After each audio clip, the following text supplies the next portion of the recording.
Hello, everyone, and welcome to this episode of Ignition Time. I'm going to give you the reasons behind the deadly crash, and I think this has serious implications not just for aviation in our country, but in general for accountability in our country. The airport control tower was badly understaffed, and that could potentially have led to this horrific tragedy, to this mid-air collision. So here's the information we have, and here's the information that just came in. Clues from the moments leading up to the deadly crash between an Army helicopter, between actually a Black Hawk helicopter and an American Airlines flight, actually tell us that there were several failures within the nation's aviation system. And this is according to flight data, according to interviews with experts, and according to a preliminary report from the FAA. So basically, here's what happened. The Black Hawk helicopter actually veered off its approved flight path. It was supposed to go in a certain direction, but it actually went in a different direction.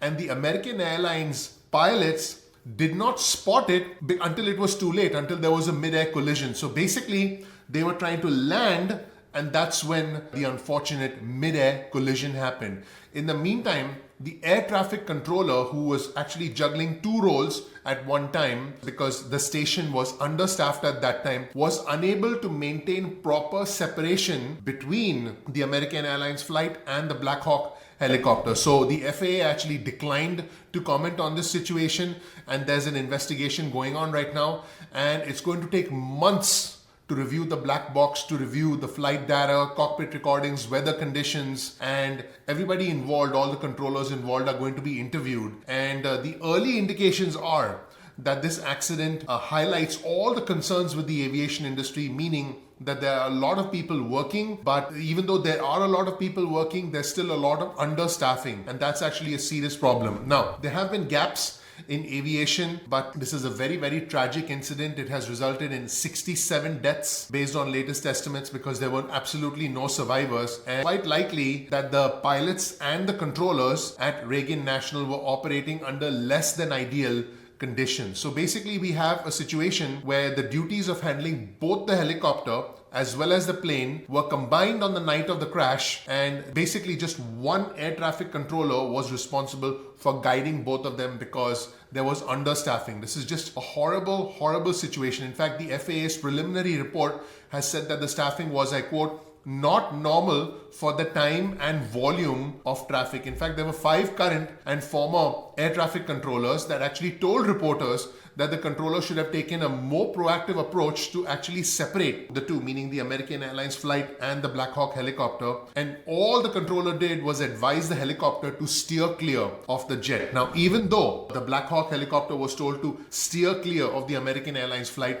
it's quite possible that the Black Hawk pilots, who are basically, experienced military personnel, were thinking that, hey, maybe this is another plane that they are referring to. They didn't even know, they probably didn't even realize that the American Airlines flight that they eventually crashed into was the one that the air traffic controller was referring to. So it looks like there's a combination of understaffing and a potential misunderstanding that led to the deaths of so many people. And again, the helicopter pilot might have mistaken another plane for the American Airlines jet. The helicopter was supposed to have all the systems in place to detect other aircraft, but unfortunately the helicopter didn't do that, and the helicopter actually flew in a path where it was not supposed to fly. It ended up crashing into the American Airlines flight. It's a horrible, horrible situation. Now, there has been a long shortage of air traffic controllers, which has actually made this entire situation, which has made this entire thing a national talking point. So we actually have a situation where, there have been a lot of near misses, which did not result in a tragedy. But this, of course, as you know, has resulted in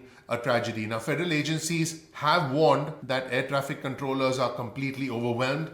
They're trying to do their job effectively and they're not able to. And at Reagan National Airport, the air traffic control tower had actually been understaffed for many, many years. As of September 2023, the tower was operating with 19 fully certified controllers. The target was 30. Now, in the last couple of days, the FAA confirmed that the tower now has 24 employees, just a few short of the staffing goal. So they are reacting now that this crisis has happened. But again, the air traffic controller who was responsible when this situation happened was handling both the helicopter and plane duties. Typically, you have one air traffic controller handling helicopter duties, one air traffic controller handling plane duties, but this one was, handling both. And controllers often use different frequencies for planes and helicopters. And so it's quite possible that, when he was speaking with one, obviously the other didn't know what was going on. And because of those frequencies, there was a misunderstanding, further complicating the situation. And what's interesting is as the American Airlines flight was approaching Reagan National, controllers directed the pilots to change the runway at the last minute, which could have contributed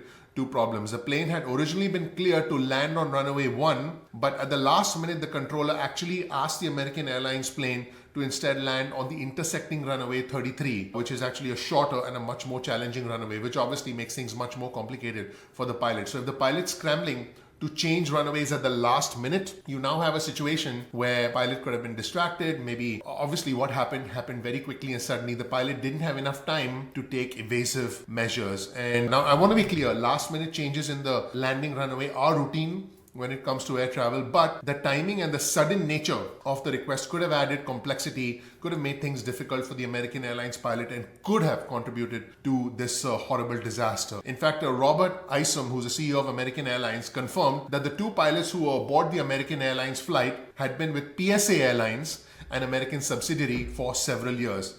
The captain had been with the airline for nearly 6 years, while the second officer had worked there for almost 2 years. So that's what we know, everyone.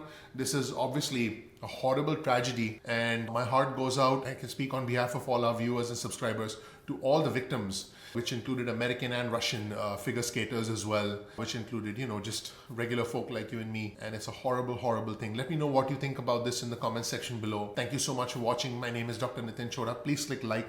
Please click subscribe. Please enable notifications. I am your citizen journalist, and I'm looking forward to hopefully bringing you more news that we don't really get from legacy media. And I would appreciate it if you would click like and click subscribe. Thank you so much for watching. I'll talk to you in a future video. And again, this is a horrible, horrible tragedy. I'm looking forward to seeing you in the next episode of Ignition Time. Thank you. Bye-bye.